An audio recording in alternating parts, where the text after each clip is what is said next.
Hi everyone, this is Professor H. Rahman from Department of Agriculture and Food Engineering, IIT Kharagpur. I welcome you all to this NPTEL online certification course on traction engineering. This is the first class where I will try to cover the concept of traction and the traction devices.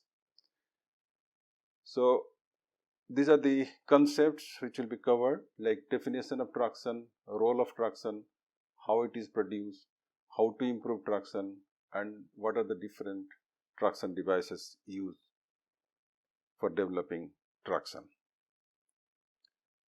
These are the key points like traction devices, moment, rolling resistance, and thrust. These are the key points. Now, if you look at the power sources which are commonly used in farms, is your tractor and power tillers. So, what I have shown here is how the power is transmitted and how much power is available at the drawbar and at the PTO.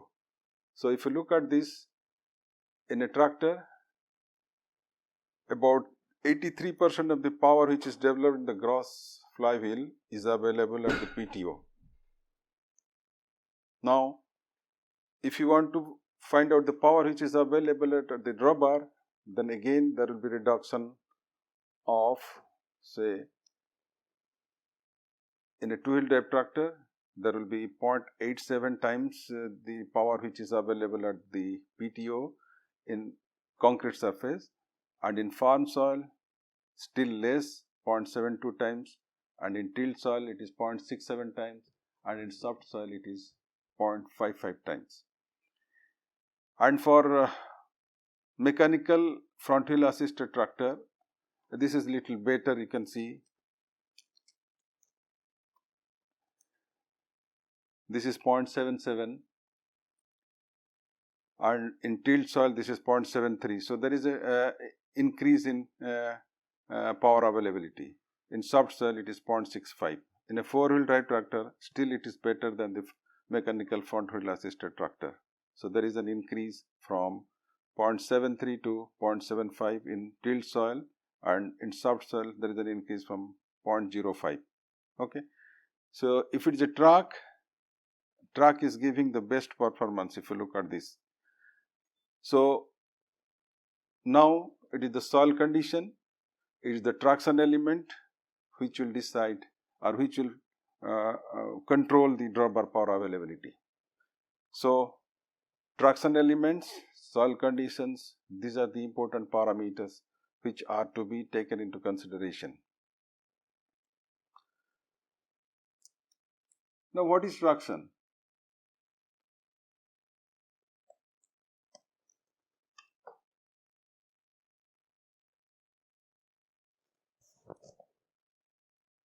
So, before going to traction, we can see there here what are the different power outlets which are available in a tractor. One is PTO or the power takeoff, the other one is hydraulic outlet, the third one is drawbar. Out of these three, the drawbar is the most commonly used, but it is the least efficient among these three. And researchers have indicated that 20 to 55% of the engine power is lost at the interaction between traction device and soil. But our implements which you have developed, mostly are of drawbar driven type. So, let us now discuss about what is traction. Traction word is derived from the Latin word trahere, meaning to draw or pull. It's basically a attractive force which is developed because of the interaction between traction device, which could be wheel, which could be truck, and the soil, to develop a force which will help in moving the vehicle as well as the implement.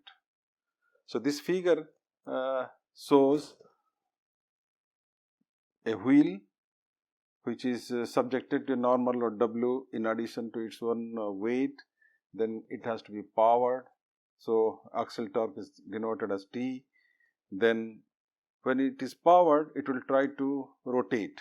So when the wheel will try to rotate, it will come in contact with the soil, thereby it will develop some shearing forces.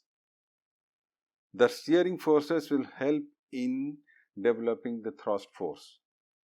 So the thrust force that will be utilized to move the wheel forward.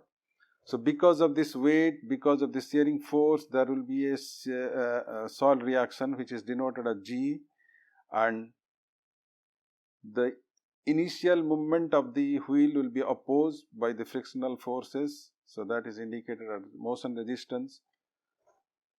So the thrust force which is developed, that will take care of this motion resistance. So thrust minus motion resistance will be equal to the pull developed. So now we'll see in this slide what is happening. A wheel is provided with a torque. It is trying to spin about its own axis, but it is not moving forward. The reason is the wheel is not in contact with the soil. Unless it is opposed, it will not move forward. So it is only moving about it is rotating about its own axis. Now the moment I make it to happen that it is in contact with the soil surface, then it starts developing, it starts moving forward. Why it is so? Because when it is in contact with the soil, there will be interaction between wheel and soil, thereby the shearing action takes place, and the force which is developed, that will try to push the wheel forward. So I have indicated what are the forces acting, but there is no pull here. Only the wheel is powered and it is moving forward.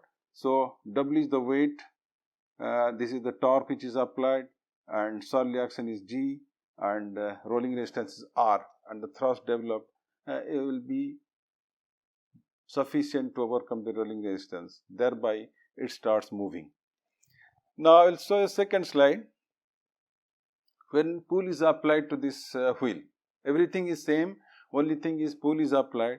But if you look at this figure, wheel is moving, but it is moving at a lesser speed. The speed at which it was moving when pull was 0 and the speed at which it is moving when pull is applied, they are not same. There is a difference. So speed at which it is moving with a pull is lesser than the speed at which it is moving, the wheel is moving without a pull. So why it is happening? Because when you apply pull, that will oppose the movement of the wheel forward. So thereby wheel will try to move forward, but the pull and the rolling resistance will try to pull it from backward. So that's there is a difference. So slip will be developed. So if you look at the forces which are acting on the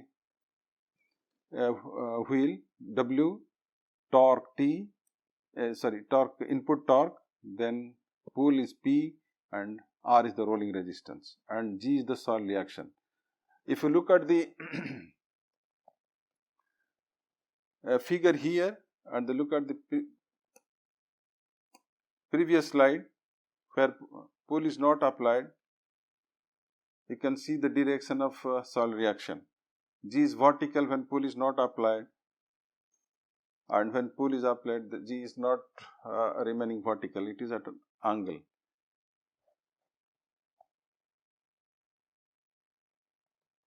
So from these two slides, one will identify what are the different parameters which are going to affect the tractive force. The first thing is your soil parameter, second is your wheel parameter, third is your operating parameters. Under soil parameters, it will be moisture content, strength of soil, and type of soil. Under wheel parameters, it will be the size of tire, then the load coming in the tire, and the inflation pressure, and finally the type of tire. It could be bass ply, it could be radial ply, it could be a bass belted. So type of tire has influence on wheel parameters, influence on tractive performance. Then operating parameters.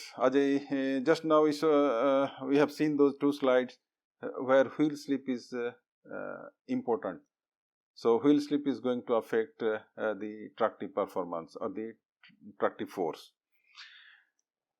Now, the basic equations which is being used for estimating the maximum tractive force is given as F max is equal to AC plus W tan phi. So let me explain the different components of this one.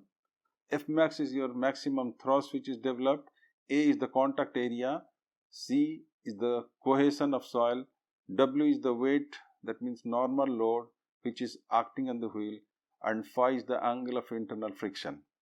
C and phi that contributes to the soil parameters. A depends on the load and depends on the type of tire, it depends on the inflation pressure, it depends on the soil condition. Then W is the normal load.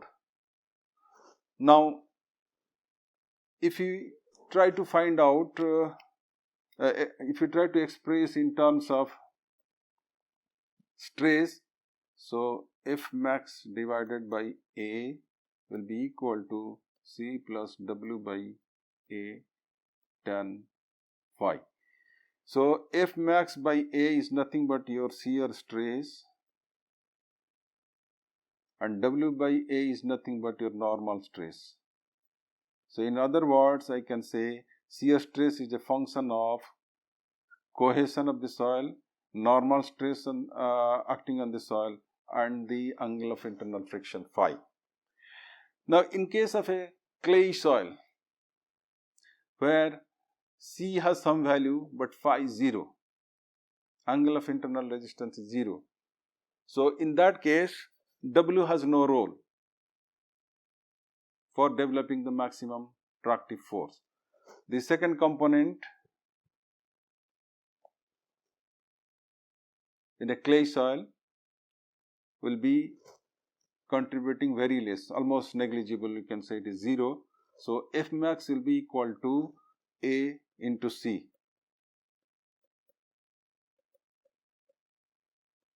So, for a given soil condition, C is fixed.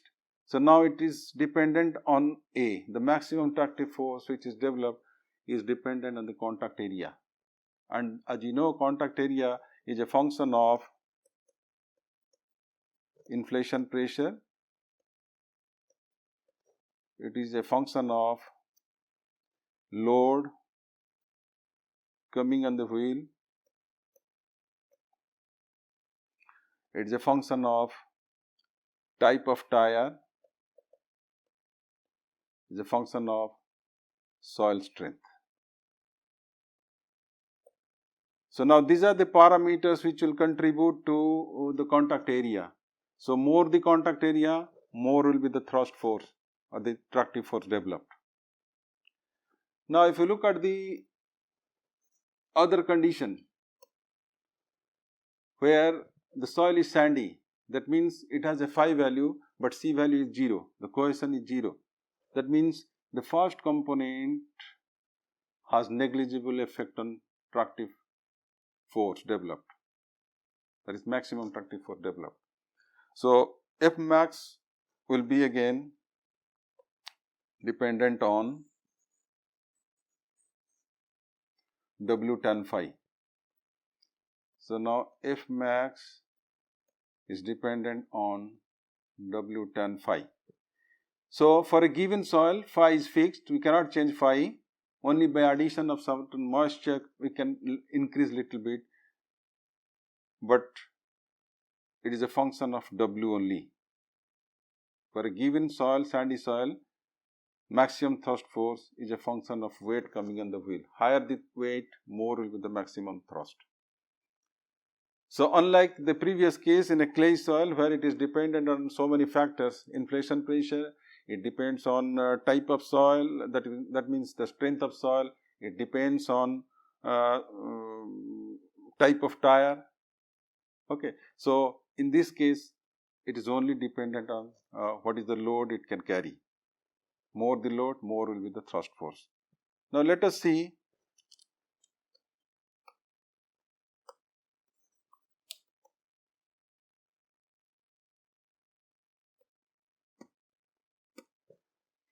what are the different traction devices which are used for developing tractive force or for movement of the vehicle in forms? It could be pneumatic wheel, it could be solid wheel. Solid wheel could be your cage wheels, which is shown in this figure. Then it could be simply a towed wheel, which is the bullock cart wheel, or it could be a truck.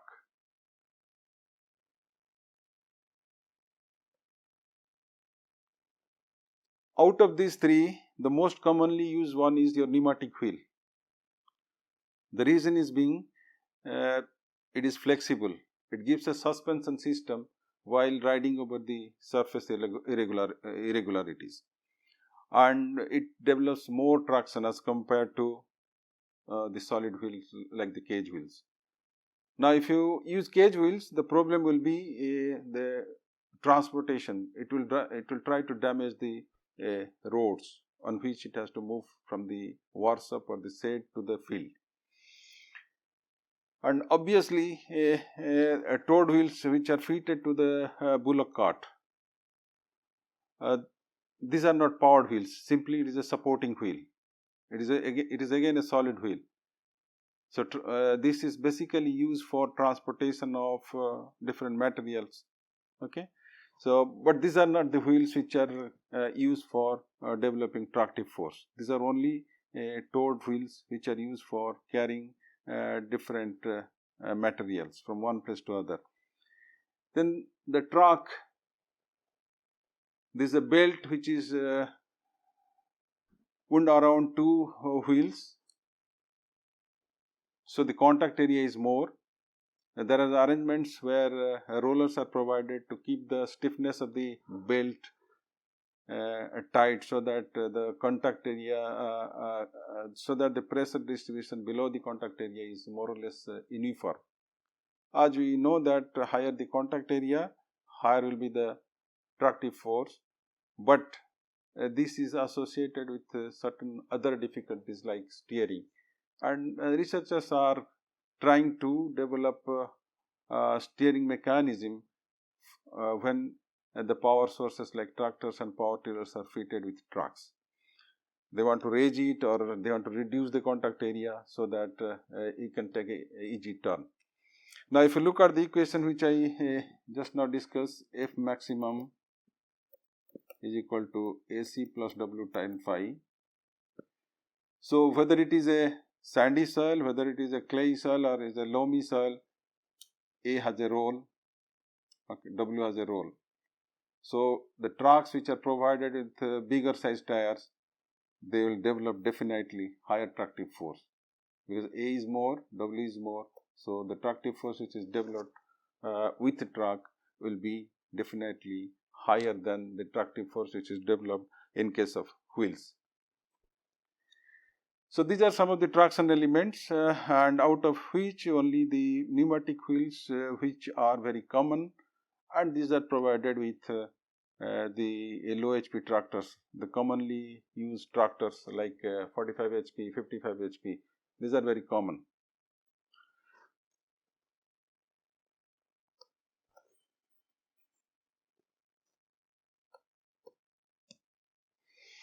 Now, let us conclude. What we have done so far is we try to develop the concept of traction and how the tractive force is developed, and what are the different parameters which affect the tractive force, and what are the different traction elements which can be used to convert the engine power to the drawbar power.